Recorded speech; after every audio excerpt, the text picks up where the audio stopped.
틀렸습니다. 장대비 내리던 2021년 봄 78억 꿀벌 실종 사건은 시작됐다. 이것은 올해 1월, 2월 사이 남부지방을 중심으로 꿀벌이죠. 꿀벌 실종 사건이 벌어졌기 때문에 이런 기사를 실은 것입니다. 겨울에 잠을 잔 벌을 깨우려고 이제 농부들이 벌통을 열었더니 그 벌통이 다 비어있는 거예요. 그래서 이제 벌통이 비게 되니까 피해를 신고했는데 한국양봉협회 조사 결과로 전체 회원 농가의 약 11.7% 정도, 17.7% 정도, 그러니까 4,173 농가의 피해가 발생했습니다. 이렇게 해서 이제 추산해 봤을 때 78억 마리의 벌이 월동 기간에 사라진 것입니다. 그러면 벌은요, 우리가 생각하는 것보다 훨씬 더 우리의 삶에 영향을 미칩니다. 벌이 하는 일이 참 많죠. 특별히 벌이 우리 과일과 곡식 이런 데에 결정적 영향을 많이 미치기 때문에 벌이 만약 사라진다면 우리가 이제 흔히 먹을 수 있는 과일 이런 곡식에서 안 열리기 때문에 거의 보통 10% 정도 식량의 감소가 예상되거든요. 세계적으로 엄청난 피해를 주는 것입니다. 근데 이번에 다는 아니지만 많은 농가의 벌통이 빈 것이죠. 그래서 양봉업계는 부랴부랴 무슨 원인 때문인가 원인을 밝혔는데, 물론 그 시작은 말씀드린 것처럼 21년 봄에 이제 비가 많이 오는 것부터 시작해요. 비가 많이 오니까 벌들이 많이 못 나가고, 그렇게 하다 보니까 이제 벌들이 약해지면서 9월, 10월 동에는 또 저온 현상까지 일어나게 되었습니다. 그래서 이제 약해진 벌들이 저온 현상에 더 나가지 못하면서 벌들은 어떻게 되겠어요? 사실 건강하게 이렇게 건강해 이제 벌들이 이렇게 일을 많이 하는데 건강하지 못한 벌들이 되었어요. 근데 설상가상으로 무슨 일이 일어났습니까? 작년 11월, 11월 사이에 이상 기온이 나타난 거예요. 추웠어요. 한참 추워서 벌들이 잘 이렇게 건강에 자라지 못하고 힘을 부족하지 못했는데 겨울 이제 월동에 들어갈 때쯤 되었는데 꽃이 핀 거예요. 그래서 벚꽃도 피고 홍매화도 피고 봄꽃들이 많이 피다 보니까 벌들이 뭐하겠어? 착각을 해서 봄이 왔구나. 그래서 착각했으면 어떻게 했습니까? 꽃이 피었으니까 월동할 벌들이 어떻게 행동했을까요? 꿀을 따라 나가게 됐어요. 그런데 문제는 건강하지 못한 벌들이 이제 일을 하러 나가다 보니까 체력이 바닥나 돌아오지 못하는 이제 현상이 생깁니다. 그러니까 치워지면서 오히려 또 동사하는 벌들 생기고, 또 여러분이 잘 아는 것처럼 여왕벌이 중요한데 여왕벌을 먹여 살리고 보호하는 게 일벌들인데 일벌들이 죽고 없어지니까 어떻게 됩니까? 이제는 여왕벌도 죽게 되면서 더 이상 계속해서 벌들이 생기지 않는 거예요. 꿀벌, 일하는 벌들이 없어지게 된 것입니다. 그 증거로 농업당국에 조사하는 과정에서 많은 농가가 월동 기간 동안에 벌들이 왕성하게 활동하는 것을 보았다. 그러니까 벌들이 왕성하게 나와서 활동했는데 그때는 진짜 봄이 아니라 겨울이었던 것이죠. 그러니까 이제 어떻게 됐어요? 계절 착각에 불러온 참사가 일어나게 된 것입니다. 이런 얘기를 하는 것은 착각이 우리 때로 우리의 삶에 중요한 역할을 한다는 거예요. 벌꿀이 오르는구나. 이런 걸 생각하지 말고 오늘은 착각에 대한 얘기를 하는 거죠. 그래서 오늘 아침 우리 교회에 널리 알려진 유명한 본문이죠. 오늘 봉독한 사도행전 16장 말씀을 우리가 함께 봉독했는데, 저는 이 말씀을 중심으로 기독교인들이 착각하기 쉽고, 그래서 정말 주의를 기울여야 될 신앙에 대해서 착각은 자유다. 그러나 라는 제목으로 하나님께서 주는 두 가지의 메시지를 전함으로 은혜를 나누도록 하겠습니다. 첫째, 우리에게 주는 메시지는 철저한 회개가 없는 한 유한 믿음이 아닙니다. 따라해 봅시다. 철저한 회개가 없는 한 유효한 믿음이 아니다. 믿음은 있는데 정말 우리가 기대는 믿음으로 우리가 기대하는 것들을 얻을 수 있는 그런 믿음이 아니다. 바꿔 말하면 유효한 믿음은 철저한 회개가 뒷받침된 믿음이어야만 우리가 그 믿음을 통해서 얻는 약속된 것들이 우리의 것이 될 수 있다는 그런 말씀인 것이죠. 구원에 대한 교회의 착각은 예수 믿기만 하면 구원을 얻는다는 신앙입니다. 놀라시는 분이 없는 것 같아요. 놀랄 것 같은데 사실 이런 신앙은 성서적으로나 교리적으로 잘못된 것이 없습니다. 그럼에도 불구하고 제가 착각이라고 말하는 것은 영적으로 볼 때 교환은 구원받을 만한 믿음이 없으면서 자신은 구원받을 수 있다고 굳게 믿고 신앙생활하는 사람이 많아도 너무 많아 보이기 때문입니다. 물론 예정론 쪽의 신학에 자랐던 분들은 이 말에 별로 와닿지 않을 수도 있어요. 우리는 구원받기로 예정됐다. 나는 어떻게 살아도 구원받을 것이다. 이렇게 굳게 믿기 때문입니다. 근데 성경 말씀을 깊이 읽어보세요. 그런 보증이, 그런 신학이 과연 모든 성경을 다 만족시키는가? 이런 문제죠. 물론 완벽한 신학이란 있을 수 없습니다. 그래서 앞에 말씀드린 거 예수 믿기만 구원은 저도 말하는 것이고 그렇게 전하는 말이에요. 그것이 사실 다른 게 아니죠. 그러나 잘못하면 이것이 착각일 수 있다는 점을 오늘 말씀드립니다. 그래서 조심스럽지만 꼭 들어야 될 메시지인 것이죠. 그렇다면 무엇이 문제입니까? 예수를 믿는 믿음에 대한 오해가 문제입니다. 오늘 보면 사도 바울과 실라가 빌립보에서 귀신 들려 점치는 여종 귀신을 쫓아난 일이 있었어요. 근데 문제는 이 여종을, 귀신 들린 이 여종을 이제 이용해 돈을 버는 사람들이 무슨 일이 돼요? 이 형이 더 이상 귀신이 뭔가 가르쳐주지 않으니까 정을 못 치게 되고, 정을 못 치니까 이걸 통해 돈 벌던 이들이 열받게 된 거죠. 돈을 못 벌게 됐어요. 이 여종을 갖다가 쓰고서 귀신이 들렸지만 그걸 이용해서 자기의 돈벌이를 하는데 그 돈벌이를 못하게 됐으니까 오히려 그렇게 했던 바울과 실라를 어떻게 해요? 감옥에 가두었어요. 그래서 우리 성을 심히 요란하게 한다. 지금 빌립보에 성을 왔을 때인데 빌립보를 저쪽 요란하게 만든, 시끄럽게 만드는 사람이라고 고발했고, 고발을 받은 관리들은 어떻게 했습니까? 이들은 유력자였으니까, 이거 돈 버는 사람이 되었으니까 이 말을 듣고 저 따질 것도 무서워 매질하고 감옥에 가두게 되었습니다. 그런데 이렇게 감옥에 갇힌 바울과 실라, 여러분 잘 아는 대목입니다. 이 대목은 감옥에서 한밤중에 뭐합니까? 찬양합니다. 어디 찬양할 일입니까? 여러분 같으면 어떻게 했어요? 복음들은 복을 주셔야 되는데 두들겨 맞고 잘못하는 일이 아니라 하나님 기뻐하는 일이었죠. 근데 감옥까지 갇혀 그리고 착고에 어두운 밤 깜깜한 곳에 타양에서 이렇게 있을 때 그들 생각해보면, 어떻게 생각해보면 두렵고 뭔가 원망할 것 같은데 오히려 그들은 그런 가운데도 한밤중에 찬양을 합니다. 아마 이 밤중에 노래하면요 멀리까지 가니까 간수도 거기 있는 사람 다 찬양을 들었을 거예요. 왜 미친 사람들이 있나, 저렇게 두들겨 맞고도 무슨 노래를 불러, 이렇게 생각할 수 있어요. 그런데 놀라운 일이 일어났습니다. 그 밤에 갑자기 지진이 일어났는데 큰 지진이 일어납니다. 옥토가 흔들리는 것만큼. 오늘날 진대로 오면 몇 도라고 말할 수는 없지만 저도 여기 있는 데만 지진이 나서 문이 열릴 정도면 저거 정도 7이나 5, 7 이상 되는 그런 지진이 일어났을 거예요.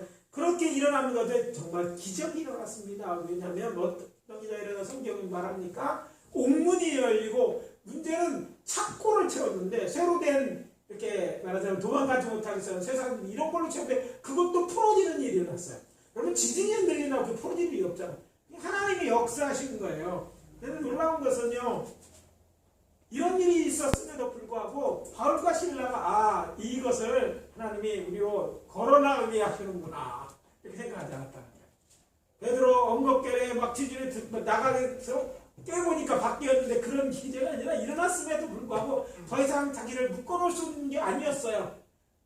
그럼에도 불구하고 그들은 그대로 있었다는 거예요. 이때 이제 자다가 놀라 잠이 깬 간수가 생각합니다. 죄인들이 이제 다 도망갔구나. 근데 당시의 법이 뭡니까? 죄인들의 법을, 죄인을 놓치면 그 간수가 그 책임을 져야 되는 거예요. 내가 어차피 죽으니 책임을 져야 되니까 자결을 하려고 하는 것이죠. 그때 바울이 어둠 속에서 말합니다. 내 몸을 상하지 말라. 우리가 다 여기 있노라고 크게 소리를 지를 것입니다. 간수가 감옥 안으로 뛰어들어가서 그들을 데리고 나가 무서웠다면지에 하는 말이 성경 본문에 나옵니다. 선생들이여, 내가 어떻게 하여 구원을 받으리까? 이 놀라운 일 앞에 저들이 말하는 구원에 대해서 궁금했고 그것에 대해서 물은 것입니다. 그때 바울이 말합니다. 주 예수를 믿으라. 그리하면 너와 내 집이 구원을 받으리라.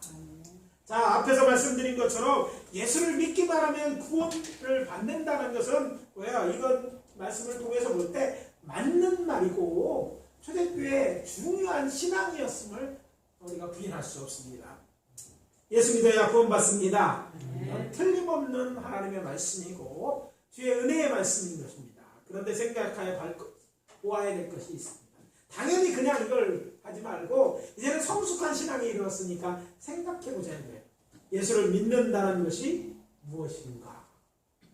자, 이 사람은 믿으라고 선포했는데 그럼 믿는다는 게 뭔가 생각해보려는 것이죠. 또 무엇입니까? 구원은 무엇을 말하는 것인가 생각해보려는 것이죠. 먼저 예수를 믿는다는 말은 단순히 예수님을 지식적으로 아는 것을 말하지 않습니다. 성경에서 말하는 믿음이라는 것은 그냥 그것을 지식적으로 아는 것과 동일한 말이 아니라는 것이죠. 예를 들어 우리나라에서 지금 세대가 많이 바뀌어서 그렇지 크리스마스 날, 이날이 무슨 날인지 거의 모든 사람이 에데서부터 어른까지 다 알고 있어요. 이날 항상 듣게 되는 그 찬송이 뭡니까? 우리에겐 찬송이 그들이 볼 때 예수 믿는 자들인지 겉들인지 하는 노래가 뭡니까? 기쁘다 구주가 오셨다. 구주가 오셨다는 거야. 그냥 구주가 뭔지 왜 기쁜지는 모르지만 기쁘다 구주가 오셨다고 그날 노는 날이에요. 그러니까 얼마나 좋습니까? 크리스마스 성탄절 엄밀히 따지면 세상을 구원할 구주곧 예수 그리스도가 탄생한 날, 이런 건 너무 잘 알아요. 여러분 지나가는 사람 붙잡고 예수가 누구냐고 보면 이렇게서 말해 예수 믿으면 구원 얻는 중 성탄절날 탄생했다고 다 얘기할 거예요. 그런데 그렇게 예수가 탄생했다고 구주가 나왔다고 안다고 해서 그 사람이 구원을 받을 수 있다, 성경은 그렇게 말하고 있지 않다는 것이죠. 물론 이것은 상식주의 상식입니다. 적어도 유럽이나 우리나라는 그렇습니다. 그런데 여기서 중요한 포인트가 있습니다. 이런 지식이 있다고 구원받는 것이 아니라면 정말 구원받는다고 하는 구원을 가져올 수 있는 믿음은 과연 어떤 것인가? 혹시 내가 생각하는 것이 맞을 수도 있고 아닐 수도 있다는 생각을 해야 된다는 것이죠. 그럼 어떻게 구원을 받습니까? 예수님을 믿어야 되는데 어떻게 믿어야 합니까? 나의 구원자로 믿어야 구원을 받습니다. 다른 말이 아니라 세상을 구원하는 사람으로 믿는 게 아니라 나를 구원하실 분은 나의 구주로 주로 믿어야 된다. 나의 구주로 믿어야 된다는 것이죠. 그래서 더 하기 전에 먼저 짚고 넘어갑니다. 혹시 이 자리에 계신 분들 중 여러분 예수를 나의 구주로 믿으십니까? 아멘입니까? 네. 우리 어머니가 믿던 하나님이다. 구세주다 이렇게 믿어서는 안 되는 거예요. 우리 애들이 믿어요. 예, 우리 애들은 구원받지만 여러분은 죄라는 것이죠. 교회에 와 있는 거 믿음의 표현이지만 정말 우리 점검하고 넘어가야 되는데 과연 나는 정말 예수 나의 구주, 나의 주인으로 믿느냐 아니냐? 그러면 나의 믿음이 진짜냐 가짜냐? 내가 구원받을 정말 믿음이 있느냐 없느냐는 데 중요한 바로메터, 측량하는 그런 기준이 된다는 일입니다. 만약 그렇지 않다면 정말 큰일인 것이죠. 그렇다고 걱정할 건 없습니다. 지금 당장에도 그렇게 믿으면 됩니다. 그래서 반드시 그렇게 믿어야 될 것인데 여기서 주는 메시지가 있습니다. 예수를 나의 구주로 믿는 믿음에 있어서 많은 이들이 착각하는 것이 있을 수 있다는 것이고 그 착각 중 하나는 예수를 나의 주 나의 하나님으로 마음으로 믿으니까 구원을 받는다고 확신한다는 데 있다는 거예요. 마음으로 믿어 구원에 이른다고 말하죠. 마음을 믿는 것은 과연 믿음이죠. 그게 중요하죠. 근데 마음으로 믿는다는 그냥 그 마음으로 믿는 그것만으로 그게 구원 받을 만한 믿음인가에 대해 생각해 보아야 된다는 것이죠.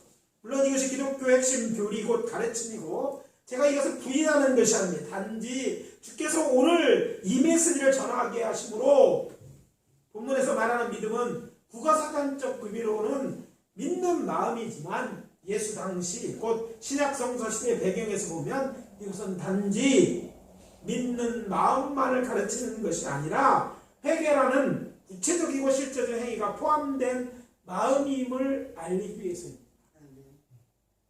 우리가 믿어야 된다고 하는데 적어도 1세기의 크리스천들, 예수 당시의 크리스천들은 그냥 이것을 예수님 메시지를 들은 사람들, 아니 그 당시에 들어야 될 그 믿음은 뭐냐면 믿는다는 것 속에는 회개라는 내용이 포함되어 있어야지만 그게 참 믿음이라는 말이 있는 것이죠. 만약 그것이 없다면 이것은 내가 이런 정말 회개가 동반되고 있지 않은 그런 믿음을 소유하고 있다고 해서 천국 가겠다고 믿는다면 어찌면 착각이라고 말씀드리고 있는 것입니다. 제가 앞에 전제했죠. 착각은 뭐다? 자유다. 그런 자유라고 하는데 그런데 천국만 앞에 딱 일어났는데 나의 믿음이 유사 믿음이나 가짜 믿음이라면 어떻게 되겠습니까? 아주 큰 일이 나겠죠. 그래서 점검하고 그래서 확인하자는 것이죠. 왜 이때까지 이런 메시지는 전하지 잘 않습니다. 그냥 믿음은 근데 믿는다는 데서 항상 우리 정말 이게 저 사람 믿음이 진짜인가 항상 하는 걸 보면 정말 믿는 건 안 믿는 거랑 똑같고 오히려 안 믿는 사람도 못한 사람 너무 많이 보고 저 사람이 어떻게 그런 거 그럼 믿음을 거두는 건 내가 아는 것하고 뭐가 다르 이런 의무심을 가졌을 거예요. 그래서 오늘 이 메시지를 전하는 것입니다. 그렇다면 왜 사람들은 이런 착각에 빠지는 것일까요? 예수님이 누구이고 예수님이 하신 일이 무엇이고 예수님이 하신 말씀이 기록되어 있는 복음서에 나오는 예수님의 공생애를 시작하면서 선포하신 첫 번째 메시지가 이것이기 때문입니다. 마가복음 1장 15절 말씀을 듣겠습니다. 다른 말씀이죠. 때가 찼고 하나님의 나라가 가까웠으니 회개하고 복음을 믿어라. 복음은 다른 어떤 수고나 노력, 대가의 지불 없이 예수를 믿음으로 얻는 구원에 대한 복된 소식이에요.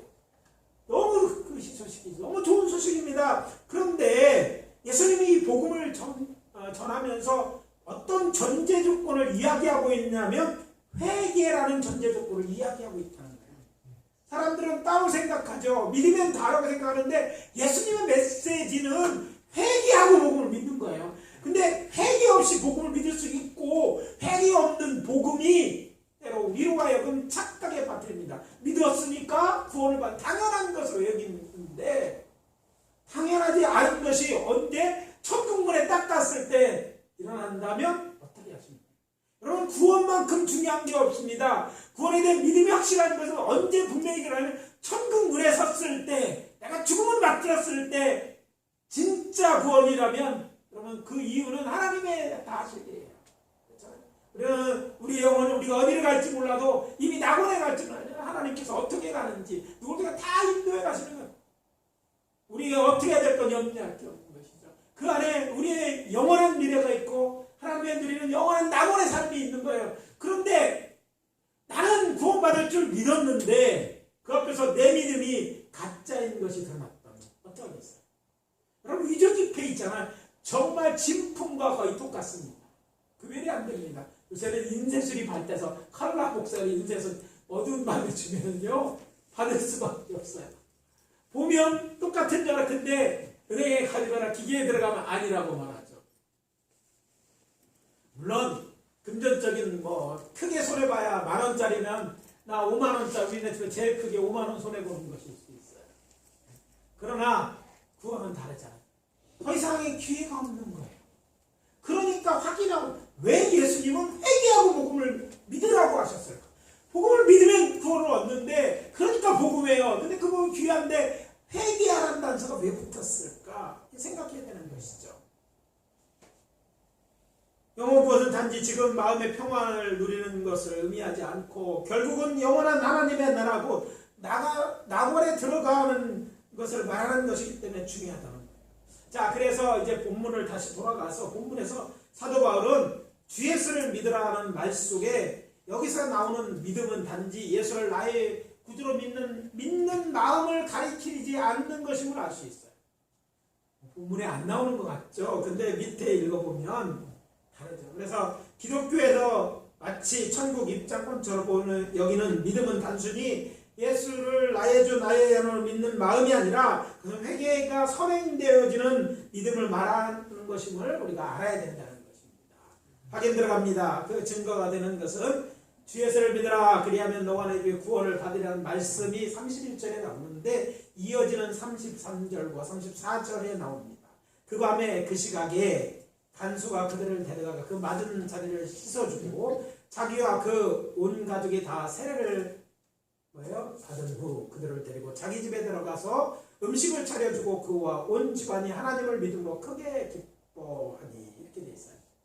이 말씀을 통해 누가는 저들이 정말 예수님을 믿음으로 구원을 받았으면 하나님을 믿는 자가 되었으며 하나님을 믿는 자가 되었음을 얘기하는데 그런데 이 말씀 속에 우리 놓치지 말자 구원에 받을 만한 믿음이 어떤 믿음인지를 말해줄 중요한 단서가 나온다는 것이죠.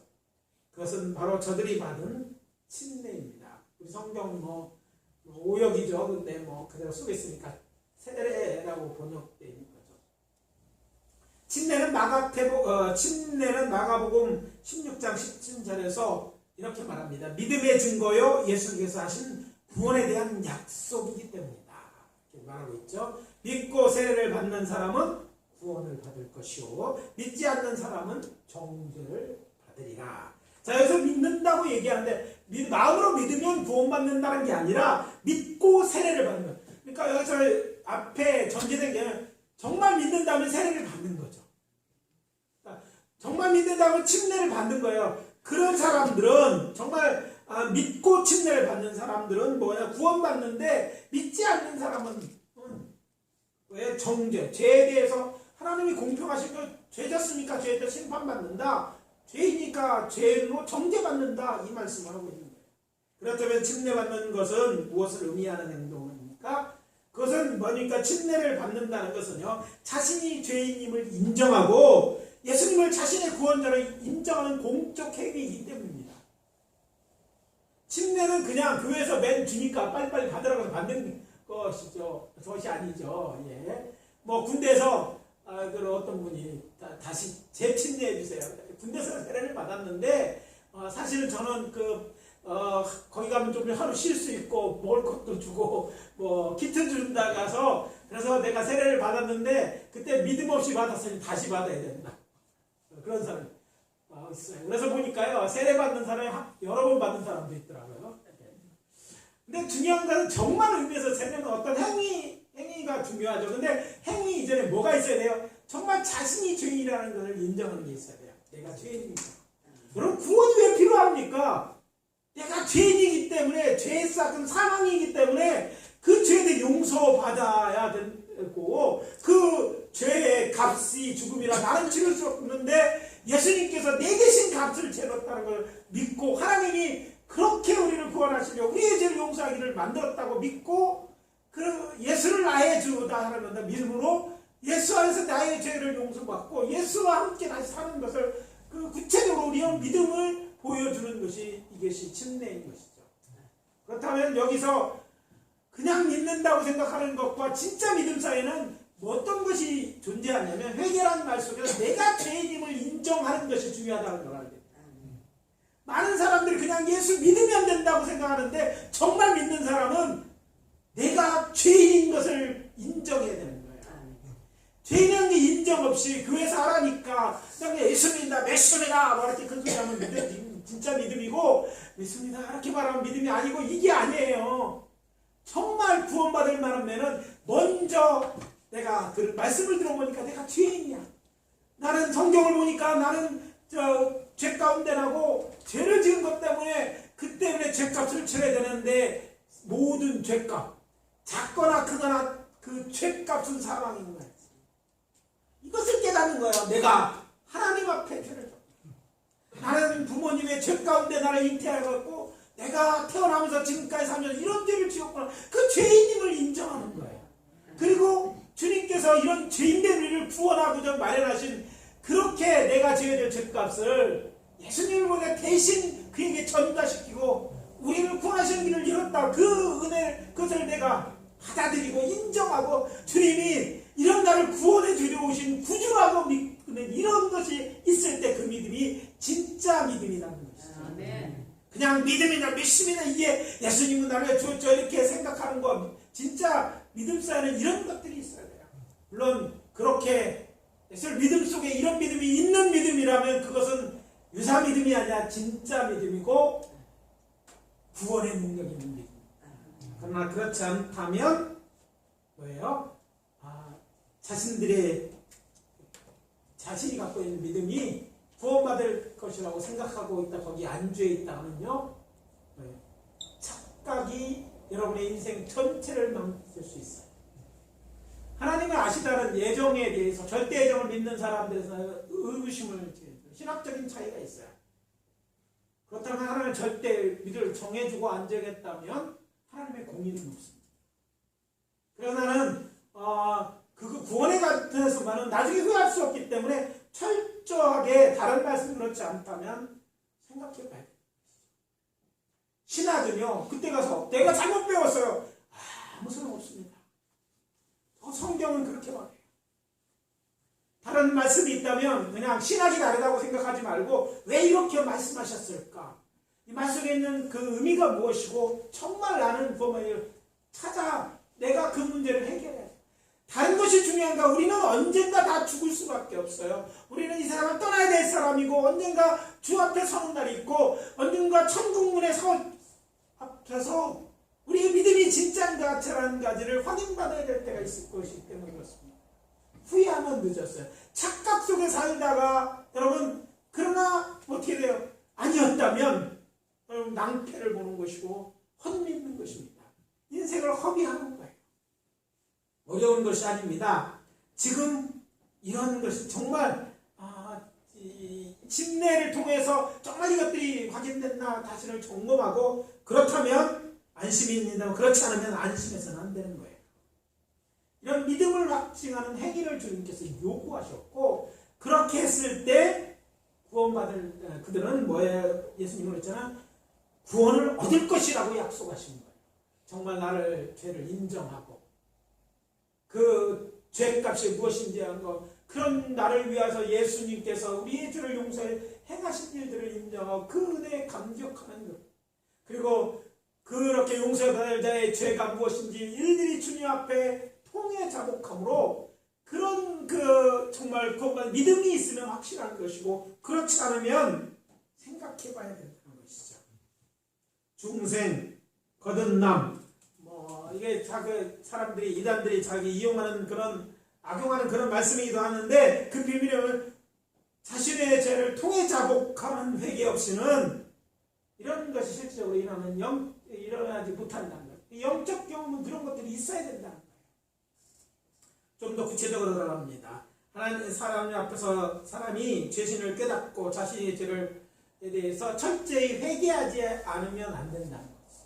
구체적인 얘기는 그겁니다. 내가 죄인이면 내가 죄졌는데 죄졌는데 어쩌려고 이게 아니라 내가 죄를 지었구나. 하나님 앞에 이 죄에 대해서 하나님 앞에 이제 예수를 통해서 용서해 준다고 그랬으니까 하나님 앞에 회개하는 것이 있어.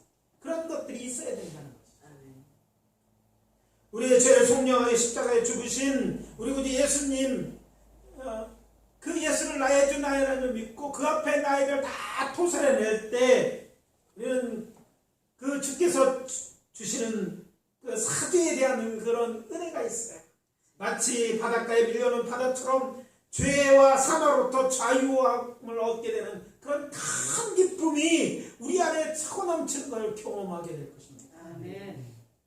그래서 중생의 경험은 그냥 내가 세게 믿는 게 아니라 그런 통의 자국이 이런 것들이 있을 때 나는 확실히 구원받았구나. 나는 이때부터 내가 옛사람은 죽고 새사람은 확신하는 거예요. 이런 경험들이 있어야 될 줄 믿습니다.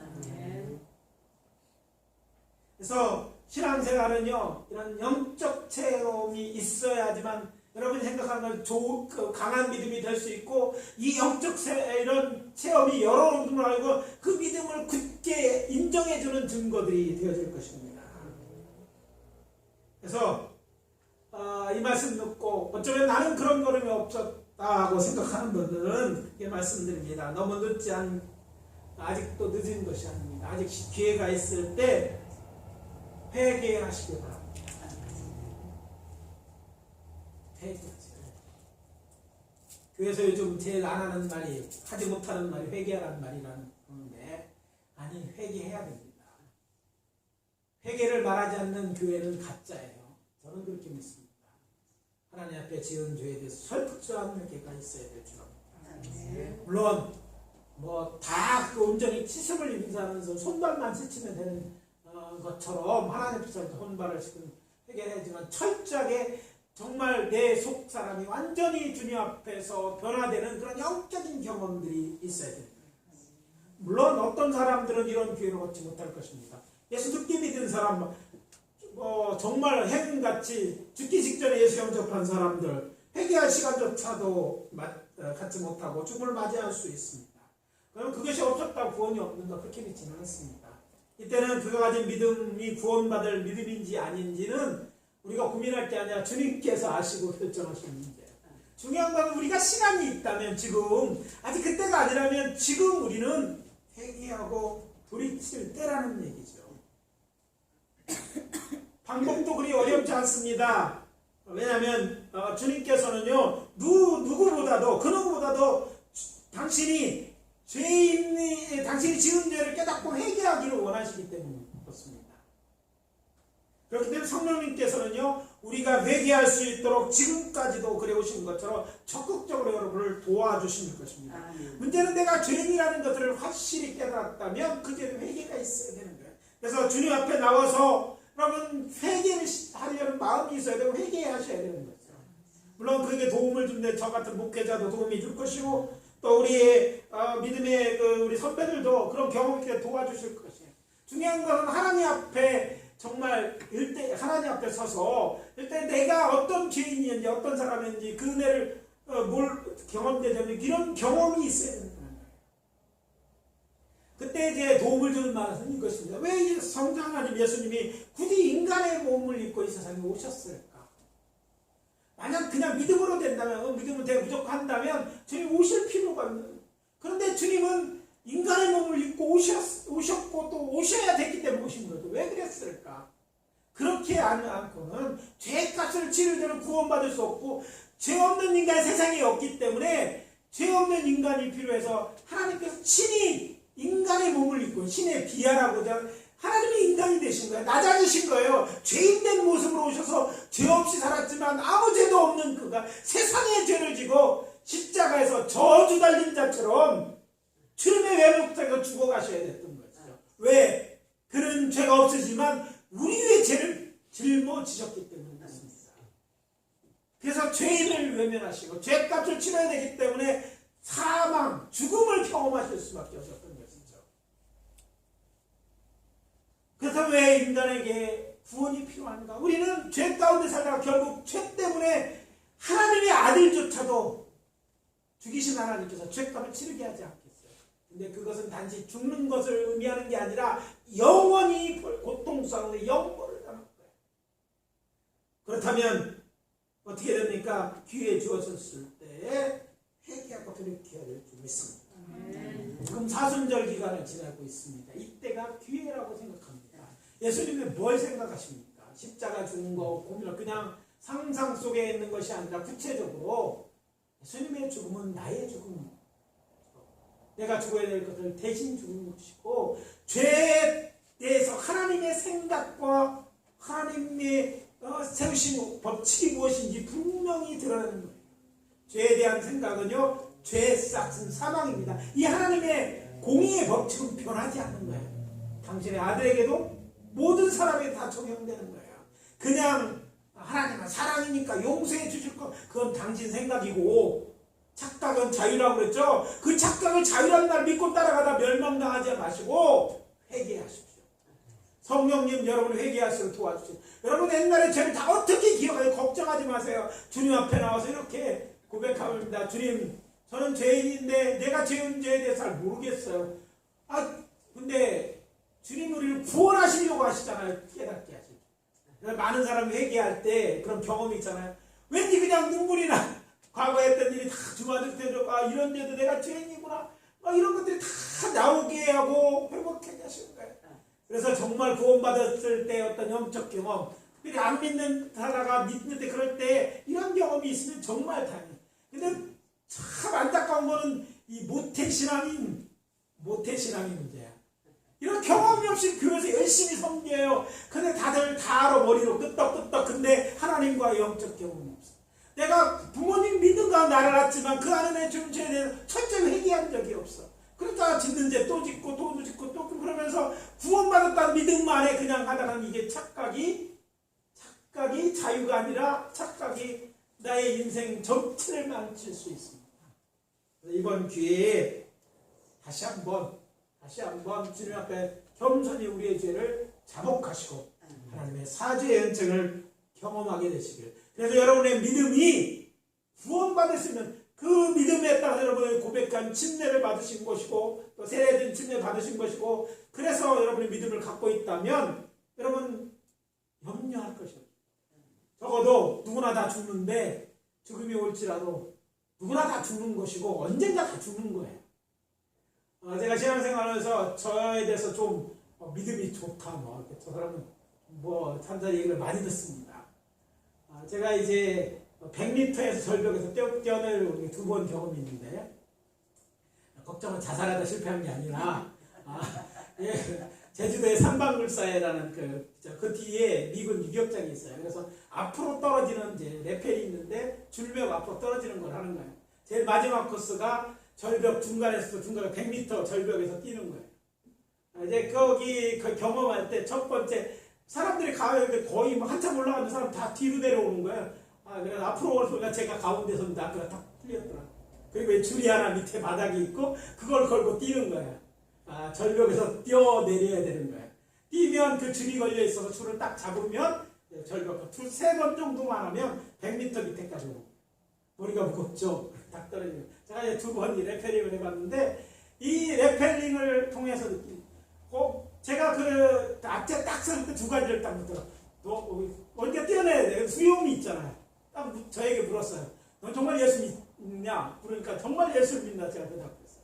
나는 예수를 정말 나이죠. 그러면 언젠가 죽을 거지. 여기서 죽으면 죽어도 어디가 천당 가지. 그리고 이거 죽기 위해서 하는 건 아니지 않냐. 제가 이제 그래서 또 제목에서 여기 소명이 있지. 아직 그 소명 하나님은 쓰시려고 하시니까 안 죽일 것이지. 그런 생각이 드니까 레펠을 걸고 처음으로 뛸 수 있어요. 물론 교관들은 다 뛰는 사람인데 훈련병 중에서 제일 앞에서 점프할 수 있었어요. 다들 용감하다고 그랬지만 용감하긴 똑같이 다 두렵지만 죽어도 어차피 천국 가고 일찍 가나 늦게 가나 어차피 한 번은 가야 될 천국이고 죽지 않으면 천국 못 가는데 지금이 때라면 가는 것이고 그렇게 하니까 제가 뭘 할 때 때때로 이런 게 묻습니다. 저자는 정말 지금 저 천국 갈 일입니까? 저는 확실히 회개했고 하나님이 나를 받아주는 믿음이 있기 때문에 용감하게 보이는 거야. 아니 그래서 용감한지 모르죠. 여러분들이 너무 코로나에 두려워하지 마세요. 죽어도 천국 갑니다. 믿음 없는 사람들처럼 물론 안 죽고 할 일이 있으면 감사하지만 여러분 죽는 것 어차피 죽는 것이에요. 그래서 죽음에 대한 너무 큰 두려움에 아무것도 못하는 일이 없기를 바랍니다. 그래요. 여러분들도 있습니다. 그럼 죽으면 천국 가시죠?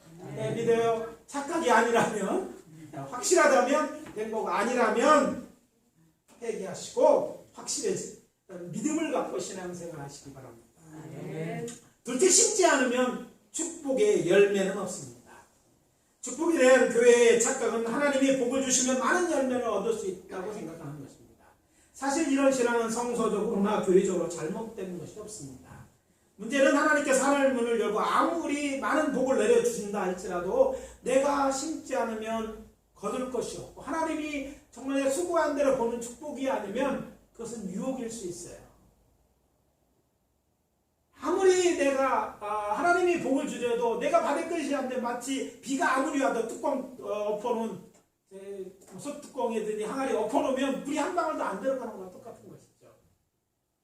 땅에 심겨진 씨앗이 없으면 아무리 하늘에서 많은 비가 내리고 좋은 날씨가 계속되어도 가을에 거둘 열매가 없다는 것을 기억하시기 바랍니다. 여러분, 축복은 하나님의 복을 주시는 건데 받아야 돼요. 받으려면 마음이 그리시 준비되고, 축복을 위해서 하나님이 우리에게 주는 생각을 그냥 생각만 갖지 말고 심어야 됩니다. 구체적으로 행동이 있어야지. 내가 뭐 바라는 건 뭘 갖고 행동을, 그 씨앗 같은 일이 있어야지. 그 씨앗이 그런 축복을 통해서 자라고 열매를 얻고 언젠가 때가 되면 거두게 되는 거예요. 근데 많은 사람들 그냥 축복이 그냥 내려져, 마치 돈다발이 그냥 내리는데 하나님은 안 그렇게 하시더라고요. 내가 3만 맨날에 학교 다닐 때 장학금이 필요하면서 늘 집사람하고 이제 얘기할 때 혼나는 게 뭐냐면, 저는 음료수를 사 먹어도 꼭 그 캔에 5만, 당첨되면 3만 불짜리 차려주는 그런 캔을 골라서 먹습니다. 제가 닥터페퍼라는 페퍼를 좋아하는데 혼자 도시락 싸서 먹을 때 그냥 캔에 아무것도 없는 걸 안 짭니다. 제가 경영학을 했잖아요. 돈 놓고 돈 먹기. 이왕이면 하나님이 이걸 통해 장학금도 주실 수 있다 생각하고 먹습니다. 우습게 보이지만 그래요. 근데 여태까지 한 번도 안 됐어요.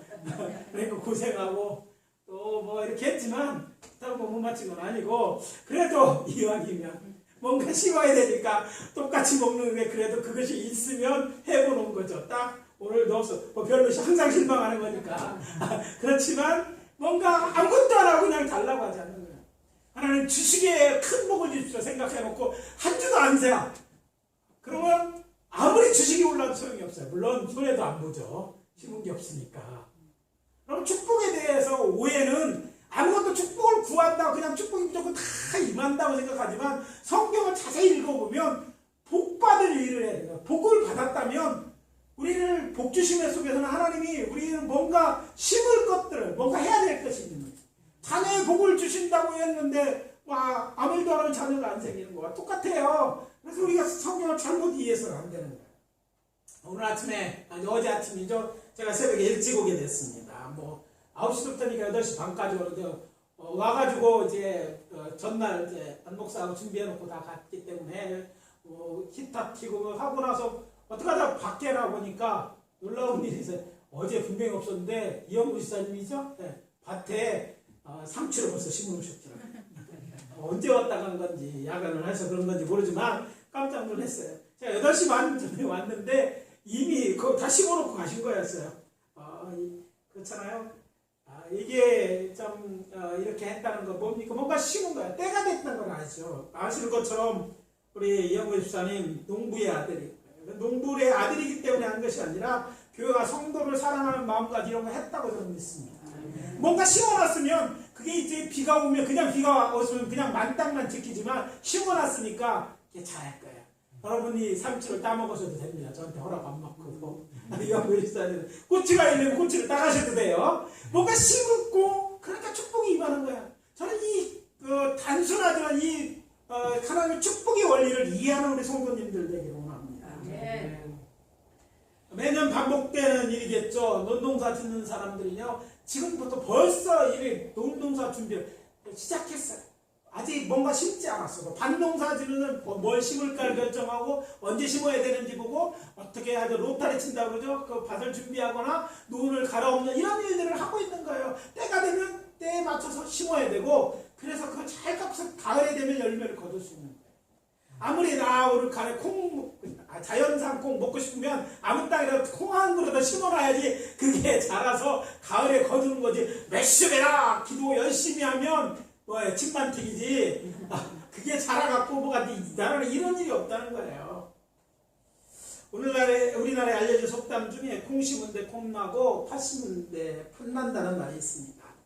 성경에 보니까 그 뿌리가 되는 말씀이 있더라고요. 창세기 7장에 보니까 인류에게 있었던 첫 번째 죄지은 인류에 대한 물로서의 세상의 심판을 이야기하는 대홍세 사건이 있은 후에 여호와 하나님이 너와 그의 후손들에게 하신 약속이 이것입니다. 땅에 있을 동안에 심음과 거둠과 추위와 더움과 여름과 겨울과 낮과 밤이 쉬지 아니하라. 심고 거두는 일이 계속된다는 창세기 8장 20절. 심으면 거두는 거예요.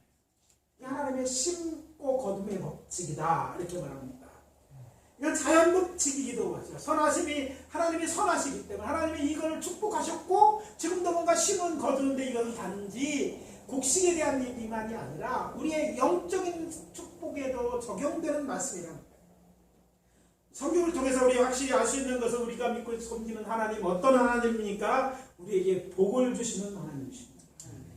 성경의 첫 번째 책인 창세기를 읽어내려고 우리가 발견하게 되는 건 하나님 처음부터 인간들에게 복을 주십니다. 인간이 예쁜 짓을 하기 전에 뭔가 일을 해서 그래서 복을 주신 게 아니라 하나님은 먼저 그들에게 복 주시고 복을 허락하신 다음에 그들이 그 복 가운데 살기를 원하셨다는 것이죠. 창세기 1장 28절입니다. 하나님이 자기 형상대로 사람을 창조하시되 남자와 여자를 창조하시고 하신 일입니다. 하나님이 그들에게 복을 주시며 그들에게 이르시되 먼저 복 주시고 시작하시는 거예요. 먼저 일단 복부터 주신 거예요. 단지 내가 만들었으니까. 남자와 여자를 창조하시고 창조된 그것에 대해서 하나님의 사랑을 갖고 복을 주셨다는 거예요. 하나님께서 아브라함에게 하신 첫 번째 말씀도 이것입니다. 내가 너로 큰 민족을 이루고 내게 복을 주어 내 이름을 창대하게 하리니 너는 복이 될지라. 너를 축복하는 자에 내가 복을 내리고 너를 저주하는 자에게 내가 저주하리. 땅의 모든 족속이 너로 인하여 복을 얻을 것이라 하시니라. 저는 이것이 하나님의 인간을 향한 복심이라고 했습니다. 하나님의 마음, 우리에게 복 받는 걸 원하셔요. 이런 심고 거듭의 업적, 영적인 세계도 크게 다르지 않습니다. 물론 우리가 사는 세상 때로는 기적이 같은 일이 일어나고 영적인 새 세계는 어떻습니까? 거기도 일어나죠. 아니 영적인 세계에서는요 자연세계보다 비일비재하게 기적 같은 일이 일어납니다. 그렇지만 하나님의 일반 법칙에 사는 것이 안정적이고 행복을 누리는 비결이라는 걸 알 필요가 있다. 우리 교회 성도님들은 이 만고불변의 법칙인 심고 거둠의 법칙을 따라 사는 지혜가 있으시길 바랍니다. 복을 구하는 게 하나님 복 주기로요. 복을 구하는 게 아니라 복 받을 일, 뭔가 하나님 복을 줄 수 있는 그릇, 뭔가 씨앗을 심는 일도 하자는 얘기죠. 그런데 믿는 자 중에 하나님의 복을 주시면 많은 열을 얻어서 단지 믿고 심지는 않는, 그리고 복만 구하는 자들이 많이 있어요. 그리고 복 받기를 기대하는 사람들은 그건 착각이라는 것이죠. 착각도 자유니까 그렇게 착각하셔도 여러분 정말 복을 받기를 원한다면 보여야 되는 그냥 복을 벌써 구하죠. 하나님 주시기를 원하시는 것도 있다. 구하지만 말고 복받을 일을 해야 돼요. 복받을 짓이라고도 어떤 사람들 얘기해요. 복받을 뭔가 하나님이 복을 주실 만한 어떤 씨앗과 같은 것들을 심어야 되는 얘기죠. 물론 이런 믿음 속에는 믿고 기도하면 하나님께서 이제 이루어주신다는 기도응답의 축복의 말씀이 있습니다. 그러니까 그 뿌리가 되는 말씀이 마태복음 7장 7절 8절이 아닌가 생각합니다. 구하라 그리하면 너에게 주실 것이요 찾으라 그러면 너희가 찾으라 것이요 문을 두드리라 그러면 너에게 열릴 것이요 구하는 이마다 받을 것이요 찾는 이에 찾아낼 것이요 두드리는 이에게 열릴 것이다. 기도의 응답에는 예수님의 말씀입니다. 그렇지만 마태복음 13장에 나오는 씨 뿌린 데 비해서 알듯이 밭에 씨를 뿌리듯이 심어야만 거둘 수 있는 것도 있음을 아시고 모든 것을 기도함으로 얻으려 하지 말고 어떤 것은 뭐 해야 돼요? 심어야지 하나님이 기도한 대로 축복하셨다는 것을 듣고 심음으로 거두는 복을 누리게 되시기를 예수 그리스도의 이름으로 축원합니다. 아멘. 저는 우리 예수의 성도님들이 하나님의 축복을 기대하며 기도만 하는 자들, 믿고 믿음으로 심고 기도하며 하는 성도들이 되시기를 원합니다. 아멘. 예를 들자 설명하면 이렇습니다. 언젠가 우리 구주 예수님이 영광의 면류관을 우리에게 주실 것입니다. 근데 이 영광의 면류관을 얻고자 한다면 결코 그것은요 기도한다고 주어지지 않습니다. 상급은요 기도만이 한다고 주면 기도의 상급은 주겠죠. 근데 영광의 면류관을 구했다고 그것을 얻는 것은 아니라는 것이죠. 상급은요 수고한 자들에게 줍니다. 그러니까 기도하는 기만 한 자들은 아무것도 얻을 게 없는 것이죠. 기도하라고 하면 주님은 말씀하시죠. 계속해서 야 너 복받을 일 좀 해라. 영광 면류관을 얻게 하면 면류관 얻을 일을 좀 해야 될 거 아니니? 이렇게 그런 말은 안 되고 미션이다 하고 그냥 내 신앙 갖고 하지 말라는 얘기죠. 오늘의 두 번째 본문인 고린도후서 9장 6절에서 8절은 그래서 우리에게 두 번째 주는 착각에 관한 중요한 메시지죠. 이것이 곧 적게 심은 자는 적게 거두고 많이 심은 자는 많이 거둔다 하는 말이로다. 각각 그 마음에 정한 대로 할 것이요 인색함을 억지로 하지 말지니 하나님은 즐겨내는 자를 사랑하시느니라. 하나님의 능히 모든 은혜를 너희에게 넘치게 하시나니 이는 너희로 모든 일에 항상 너희에게 넉넉하여 모든 착한 일을 넘치게 하려 하십니다. 하나님 여러분들이 하는 모든 착한 일에 넘치게 하기를 원하는데 그러게 너희를 먼저 뭐 해야 돼요? 그것을 먼저 해야 된다. 행동으로 옮겨야 될 것이 있다는 것이죠. 하나님이 주시는 복을 받기 원하십니까? 많은 열매를 거두시기 원하십니까? 당연한 거예요. 그러면 많이 심는 자가 되십시오. 하나님이 주시면 많은 열매를 얻을 수 있다고 주셔야만 일단 믿는 거 어쩌면 오해일 수 있어요. 착각이란 말입니다. 물론 착각은 자유입니다. 그러나 착각한다는 것은 욕심에서 부럽다는 것이지 하나님이 원하시는 일이 아니죠. 정말 하나님이 원하시는 일은 그렇게 믿고 기도하는 것, 그것이 아니라 그것만 하는 것이나 더하여 착한 일을 하나님 축복하시는 말을 하는 거예요. 여러분 육체의 건강을 원하는 하나님 뜻이죠. 하나님 여러분이 건강하기를 그러면 어떻게 해야 돼요? 오늘 아침 일어나셔서 체조하셨는지 모르겠어요. 오늘 한 주간 동안 몇 번을 걸으셨습니까? 여러분 그것들 복받기 위하면 여러분의 몸에 건강하기는 그렇게 해야 돼요. 영양제를 맞고 운동도 해도 아무것도 안 하고 배만 부르고 앉아서 듣너서 하나님을 한다고 하면 배가 나오는 배불리의 핵만 늘어나겠지. 다른 부분은 뭔가 해야 되는 거예요. 그냥 이루어지는 건 없습니다. 영적인 것도 하면 영적인 일을 안 하고도 주여 영적인 건 큰 복을 주십시오. 그래갖고 임했으면 기도하는 자가 임했으면 이 교회가 되겠어요?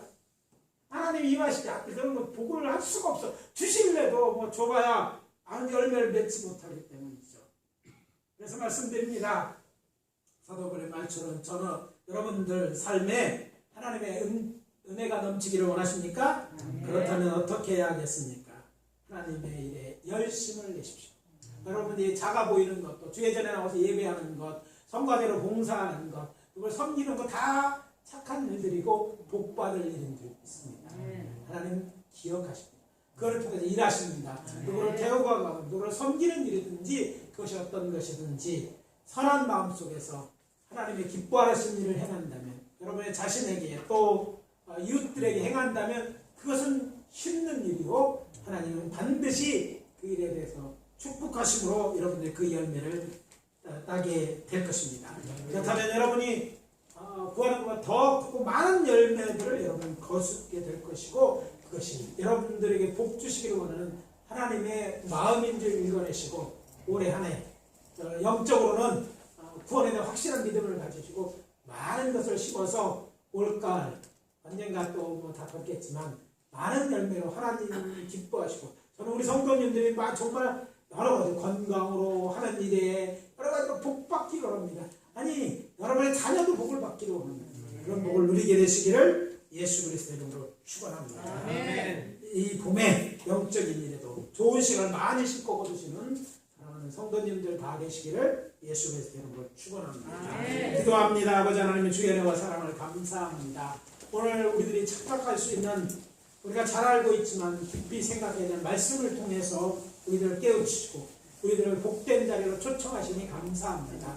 확실한 믿음 가운데 거하는 저희들이 되게 도와주시고 더 나아가서 정말 하나님이 복을 주시기에 땅한 자들로 복받을 일, 선한 일에 힘쓰는 저희들 되게 도와주시옵소서.